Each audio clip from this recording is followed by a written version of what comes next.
বলবে তুমি তো আগে দাদা বলবে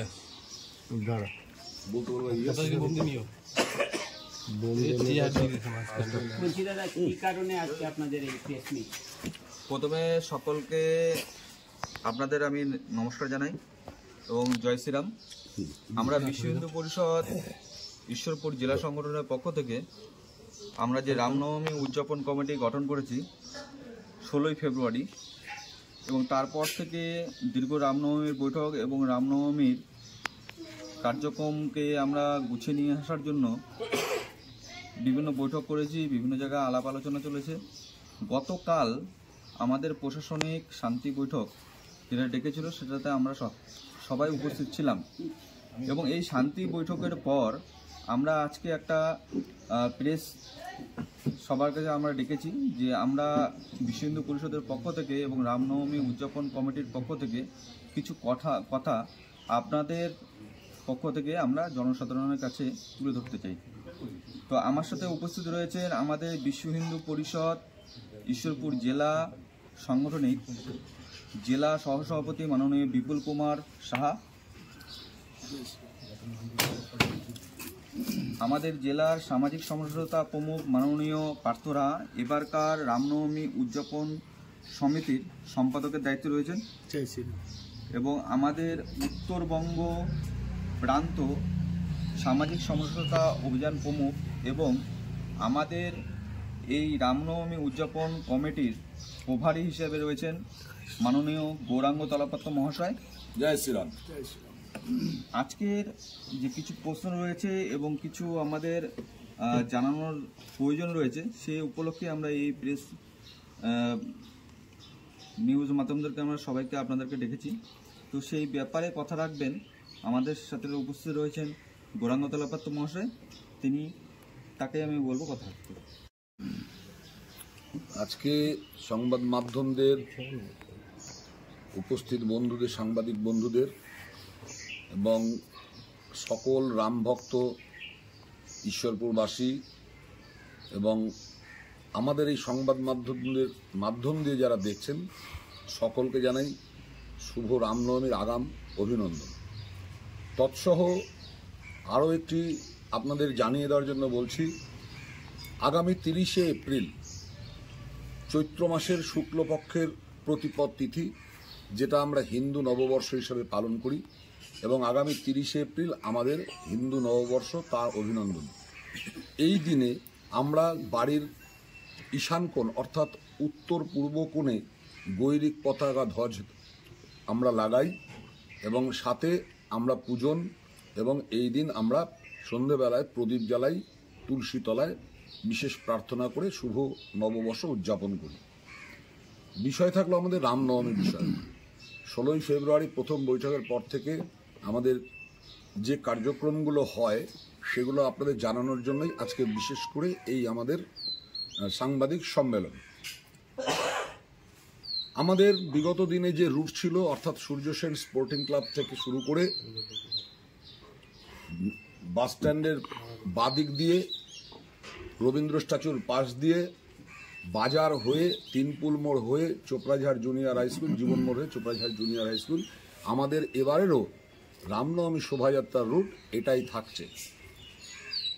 আমাদের কিছু কিছু কাজকর্ম যেমন করতে হয়, যেগুলো আমাদের শুরু হয়ে গেছে, প্রসার যেগুলো হয়, এবং আমাদের ফ্ল্যাগ লাগানো, তারপরে ব্যানার, এই কাজগুলো যথারীতি হয়ে গেছে। আরও কিছু কাজ চলছে, গ্রামে গ্রামে বার্তা দেওয়া এবং গ্রামের মধ্যে ছোট ছোট বৈঠকের মাধ্যম দিয়ে যাতে আমাদের রামনবমী এই মানে প্রোগ্রামটা, রামনবমী শোভাযাত্রাটা খুব সুন্দর এবং সুচারুভাবে হয়, তার জন্য বিভিন্নভাবে নির্দেশ অলরেডি পৌঁছে গেছে।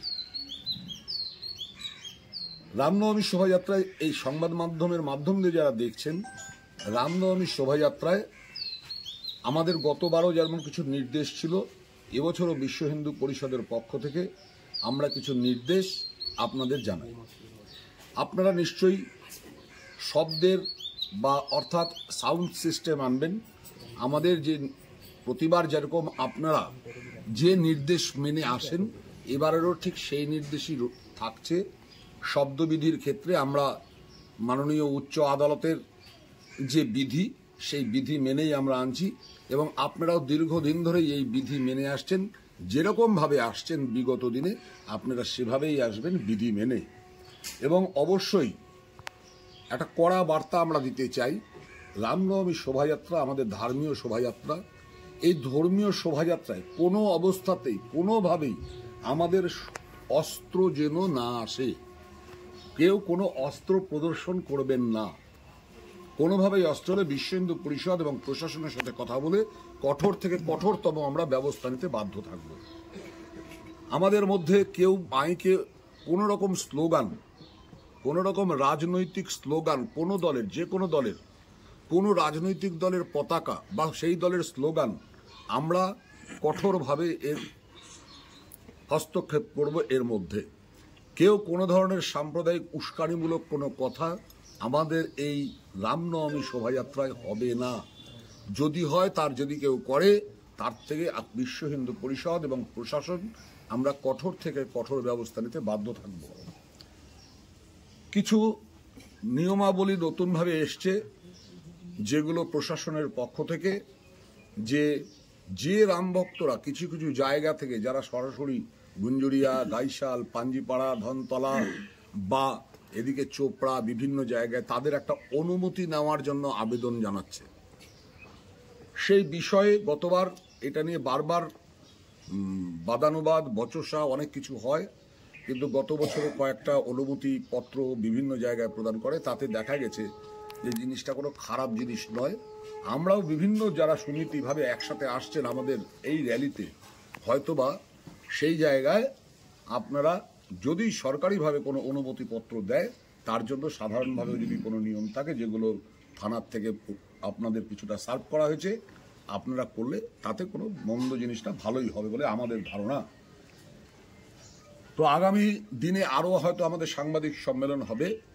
তবে শহরবাসী তথা এই সংবাদ মাধ্যমের মাধ্যম দিয়ে যারা দেখছেন তাদের নিশ্চিত করতে চাই যে রামনবমী শোভাযাত্রা আগামী 6 এপ্রিল খুব আনন্দ সহকারে আমরা পালন করব। আপনাদের শহরবাসীর কাছে বিভিন্নভাবে আমরা সহযোগিতা চাই, আর্থিকভাবে, অনেক বুদ্ধির দ্বারা, যে যেভাবে পারবেন রামনবমী শোভাযাত্রা যাতে সাফল্যমণ্ডিত করতে পারি বিশ্ব হিন্দু পরিষদের পক্ষ থেকে আপনাদের কাছে আমরা সুপরামর্শ চাইছি।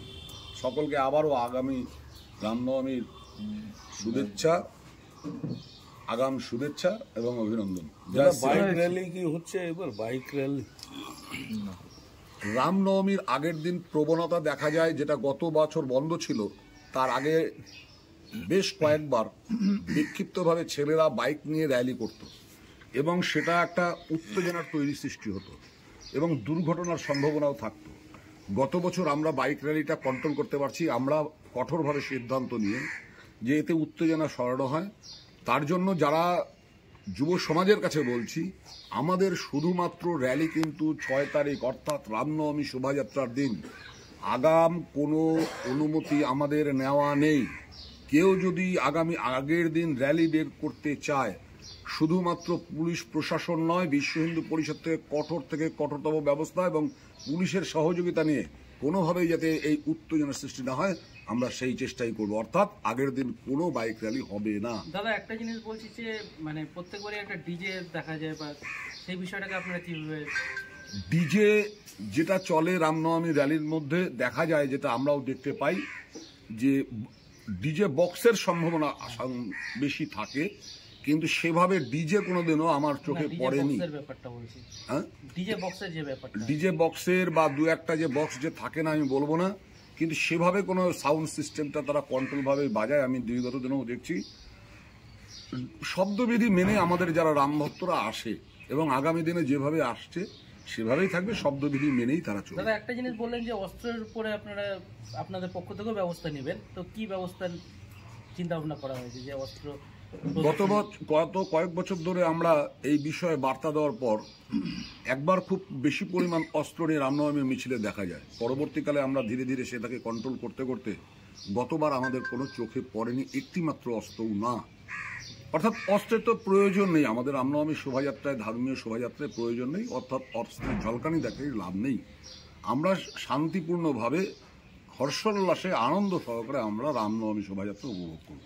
বলছি দাদা, ইতিমধ্যে প্রশাসনের সঙ্গে আপনাদের বৈঠক হয়েছে, প্রশাসনের তিনি সহযোগিতা পাচ্ছেন, কি কি নির্দেশ রয়েছে?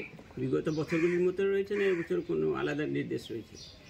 আমাদের প্রশাসনের সাথে এবার নিয়ে গতকালকের বৈঠক যদি ধরা যায়, তাছাড়াও আর একটা আমাদের বৈঠক হয় ছোট আকারে, সেটা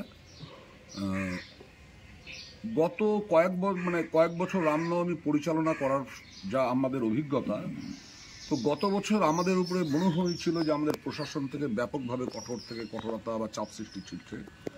তবে প্রশাসন অন্যান্য বারের তুলনায় এবছর প্রতিবারই আমাদের যথেষ্টভাবে সহযোগিতা করলেও এবছর আমাদের সহযোগিতাটা সুন্দর বেশি হচ্ছে মনে হচ্ছে। এবং আমরাও প্রশাসনের যে ভূমিকা, অনেক কাজকর্ম তারা স্টাডি করছে, সেটা আমরাও দেখতে পাচ্ছি। তাতে আমরাও প্রশাসনের যে একটা ভূমিকা ভালো, এটা আমরা স্বীকার করতেই পারি। দাদা, একটা বিষয় যেটা কালকের বৈঠকে আমরা যেটা দেখলাম, যে মানে বিভিন্ন ধরনের যারা জনপ্রতিনিধিরা রয়েছে, যারা বলতে গেলে একটা অন্য কমিউনিটি থেকেও, তাদের পক্ষ থেকেও কিন্তু একটা বড় একটা মেসেজ দেওয়া হলো যে এই রামনবমীকে সফল করতে তারা একেবারে সক্রিয় ভূমিকা পালন করবেন। এই বিষয়টাকে আপনারা কেমন করে দেখছেন? বিগত দিনেও আমাদের শহরে সমস্ত অনেক ধর্ম নিয়ে আমরা বসবাস করি। এখানে যেমন আমাদের সনাতন হিন্দু ধর্মের মানুষরাও আছে, ইসলামে বিশ্বাসী তাদের ধর্মের লোকরাও রয়েছে। এবং আমি গত কয়েক বছর ধরে রামনবমী শোভাযাত্রার আগের দিন আমাদের যে জায়গাটা একটু বিশেষ জায়গা হিসেবে আমরা চিহ্নিত করি, সেখানে একবার আমি আর জাবেদ আক্তার অর্থাৎ জাবেদদা ছিলেন, একবার আমাদের মাস্টারমশাইয়ের নাম কি ওনার, ফিরোজ মাস্টারমশাই গত বছর, আমি ছিলাম, ফিরোজ মাস্টারমশাই ছিল, এবং প্রশাসনের পক্ষ থেকেও ছিল যে আমরা সেই হোটেল পট্টি এবং ওই যে বাজারের সাইডটায় তাদেরকে ইসলাম ধর্মাবলম্বীরা তারা যেন সেদিনকার দোকান না করে সেই বলাতে তারাও খুব খুশি ছিল। এবং তারাও আমাদেরকে যথেষ্ট সহযোগিতা করে, বিগত দিনেও করেছে, এবছরও গতকালের বৈঠকে তারাও আরও প্রতিশ্রুতি দিয়েছে যে এই রামনবমী শোভাযাত্রা তারাও সফল করতে অত্যন্ত উদ্যোগী হবে বলে আমার বিশ্বাস, এবং আগামী গতদিনেও হয়েছে, এবারেও হবে বলে আমি বিশ্বাস রাখি। দাদা, আর একটা বিষয় বলছিলাম যে মানে এই যে এত বড় একটা বিপুল আয়োজন, লক্ষাধিকের উপরে মানুষ এখানে আসেন, তাদের আপনারা এই যে মানে প্রসাদ বললেন, যা কিছুই বললেন, যে এত বড় যে আয়োজন করেন, এটা মানে কিভাবে সম্ভব হয় একটু যদি বলেন, বা আরও কিভাবে করলে পরে আরও বেশি সংখ্যক মানুষকে এই সমস্ত মানে এই যে আপনাদের যে মানে আর্থিক দিকটা বলা চলে বিশেষ করে, তো এটাকে কিভাবে মানে আপনারা নিয়ন্ত্রণ করছেন? বা মানুষের একটা ধারণা রয়েছে, খুব ভালো প্রশ্ন করলেন আপনার, যে আমাদের শহরের কিছু কিছু মানুষের একটা ভ্রান্ত ধারণা আছে যে এই রামনবমী শোভাযাত্রাকে কেন্দ্র করে দিল্লির থেকে কেউ টাকা পাঠায়। এই ধারণাটা সম্পূর্ণ ভ্রান্ত, ভুল। আমরা মানুষের কাছে পৌঁছই, শহরবাসীর কাছে পৌঁছই, শহরবাসীর কাছে পৌঁছানোর পর আমরা আবেদন রাখি যে এই এত বড় একটা কার্যক্রম, এত বড় অনুষ্ঠানে একটা খরচ, সেই খরচে সবাই সাহায্য করুন, সহযোগিতা করুন। সেই সহযোগিতায় কেউ হয়তো 1 টিন তেল দিচ্ছে, কেউ দুজনে মিলে 1 টিন তেল দিচ্ছে, কেউ 1 ব্যাগ ডাল দিচ্ছে, কেউ হয়তো 5 কুইন্টাল চাল দিচ্ছে, কেউ সামান্য অর্থ দিচ্ছে। এই যে আর্থিক, এই সমস্ত জায়গায় এক জায়গায় যাওয়ার পরে এই বিপুল খরচটা উঠে আসে। তবে শহরবাসীর কাছে আমার আবেদন, যেমন শহরবাসী বিগত দিনেও বিশ্ব হিন্দু পরিষদের এই র্যালির ক্ষেত্রে আর্থিকভাবে সহযোগিতা করেছেন, এবছরও যাতে আপনাদের আর্থিক সহযোগিতার আরও ভাবে বৃদ্ধি পায়। এবং আগামী 30 তারিখের মধ্যেই হয়তো আমাদের কার্যকর্তারা আপনার কাছে পৌঁছতে পারেনি আর্থিক সহযোগিতার জন্য, আপনারা নিজ গুণে নিজেরা এসে রামনবমী সমিতির হাতে আপনাদের যে সহযোগিতার অর্থ, সেই অর্থটা আপনারা যদি দেন, হয়তো আমাদের কার্যকর্তা সবার কাছে পৌঁছতে পারেনি, তাহলে আমাদের আর্থিক বিষয়টা আর একটু মজবুত হবে, আমরা আরও ভালোভাবে যাতে সাকসেসটা করতে পারবো। যে এবার কত সমাগম হতে পারে? তীর্থরাজ প্রয়াগরাজের 12ই জানুয়ারি থেকে যেভাবে উত্তরপ্রদেশের প্রয়াগরাজে 144 বছর পর কুম্ভের যে একটা মহাস্নান হয়ে গেল, সেখানকার সরকার অর্থাৎ উত্তরপ্রদেশ সরকার যখন ব্যবস্থা করে, তাদের ধারণা ছিল 2019-এ যে 28 কোটি লোক ডুব লাগিয়েছিল অর্থাৎ স্নান করেছিল, সেটাকে পার করে হয়তো 40 কোটিতে পৌঁছবে। কিন্তু পরবর্তীকালে এআই রিপোর্ট থেকে দেখা গেল সেখানে এই 45 দিনে প্রায় 66 কোটি মানুষ মহাস্নান করেছে। তো এবারের যে তীর্থরাজ প্রয়াগরাজের যে মহাকুম্ভের যে একটা যোগ চলছে এবার, ঠিক রামনবমীর মুখে যা দেখা যাচ্ছে, আমাদের ধারণা গত কয়েক বছর ধরে যে আমাদের যে ইতিহাস তৈরি হয়েছিল ঈশ্বরপুরে রামনবমী, এবার সমস্ত রেকর্ড ভেঙে যা সংখ্যা ছিল তার তো হয়তো দ্বিগুণ সংখ্যায় এবার উপস্থিতির হার পাবে রাম ভক্তদের। এবার বিশেষ কিছু চমক থাকবে? বিশেষ চমক বলতে ট্যাবলো তো থাকছেই, আর শোভাযাত্রাকে আরও যাতে সুন্দর করা যায়, প্রত্যেকটা মা বোনদের, শহরবাসী তথা গ্রামবাসী সবাইকেই আমরা অলরেডি আবেদন করেছি যে সমস্ত বাচ্চাদের রাম, লক্ষ্মণ, শিব, হনুমান এগুলো সাজানোর জন্য, যাতে হাজারে হাজারে হনুমান, হাজারে হাজারে রাম, লক্ষ্মণ, সীতা এগুলো সাজিয়ে আসে। আর প্রত্যেকটা জায়গায় প্রখণ্ডদের বলছি বারবার যে সুন্দর সুন্দর ট্যাবলো করে নিয়ে আসার জন্য, যাতে রাস্তায় ট্যাবলোর সংখ্যাটা বেশি থাকে, যাতে মানুষ দেখে, রাস্তায় যারা পথ চলতি মানুষ থাকবে, যারা দর্শক, তারা যেন সুন্দরভাবে দেখতে পারে। এইভাবেই থাকবে। আর খিচুড়ির ব্যবস্থার মাঠে আমাদের আরও কিছু যেগুলো ভুল ত্রুটি থাকে সেগুলো মার্জনা করে আরও সুন্দরভাবে যাতে খিচুড়ির বার্তা সুচারুভাবে আমরা পরিচালনা করতে, সেই ব্যবস্থাও থাকবে। বলছি পার্শ্ববর্তী বিহার রাজ্য থেকেও কি র্যালি আসার কথা রয়েছে? আপনাদের খবর আছে? একদম, বিগত দিনেও আসে, এবারেও আসবে। তাদের সাথেও আমাদের সাথে কিছু কিছু জায়গা লোকেশন থেকে আমাদের যোগাযোগ করা হয়েছে। তারা যেমন গতবারে এসেছিল, এবারও পূর্ণ উদ্যমে তারা ঢুকবে। দাদা একটা বিষয় বলছিলাম, কারো আছে কি কোনো প্রশ্ন? বলছিলাম একটা বিষয় যে প্রতি বছরই আমরা একটা জিনিস লক্ষ্য করছি, এখানে প্রচুর মানুষ এখানটায় জমায়েত হচ্ছেন, কিন্তু মানে যেটা বললেন আপনি, একটা যে সুশৃঙ্খলভাবে এটা দেখা যায় যে আপনাদের যেটা মূল যেটা শোভাযাত্রা, সেটা সামনের দিকে যখন ওখান থেকে শুরু হচ্ছে চলে যাচ্ছে, তারপরেও দেখা যাচ্ছে যে বিপরীত দিক থেকে অন্য কোনো জায়গা থেকে আসছে, এবং আপনারা চলে যাওয়ার পরেও একটা গ্যাপ তৈরি হচ্ছে, তারপরে আবার একটা ভিড় আসছে। তো এইটাকে যাতে নিয়ন্ত্রণ করা যায়, এর জন্য আপনাদের কোনো মানে চিন্তা ভাবনা? এবার আমাদের যেটা হলো, এবার গতকাল যে ট্রাফিক আমাদের যে এখানে পুলিশ বৈঠকে যেটা হলো, সেই ট্রাফিক থেকে যে নির্দেশটা ওরা দিচ্ছে যে পেছন দিক থেকে র্যালির অ্যাড হতে হবে, সামনের দিক থেকে হওয়া যাবে না, যেটা কিনা আমাদের বলতে গেলে দক্ষিণ দিক থেকে আসে। এবার ট্রাফিক রুলটা যেভাবে করছে, সাজিয়েছে ওরা, গতবারও করেছিল, আমার খুব পছন্দসই একটা ট্রাফিকটা সাজিয়েছে এবারও। তো গতকাল যখন সেটা বিশ্লেষণ করলেন ট্রাফিক থেকে, তো আমরা সেটাকে খুব সাধুবাদ জানাই। ওভাবে করলে আমার মনে হয় এবার র্যালির কোনো গ্যাপিং থাকবে না, সামনে থেকেও কেউ ঢুকবে না, এবং সুচারুভাবে সুন্দরভাবে র্যালিটা পরিচালনা হবে। ঠিক আছে, সকলকে আবার আগাম শুভেচ্ছা, নমস্কার, জয় শ্রীরাম। জয় শ্রীরাম।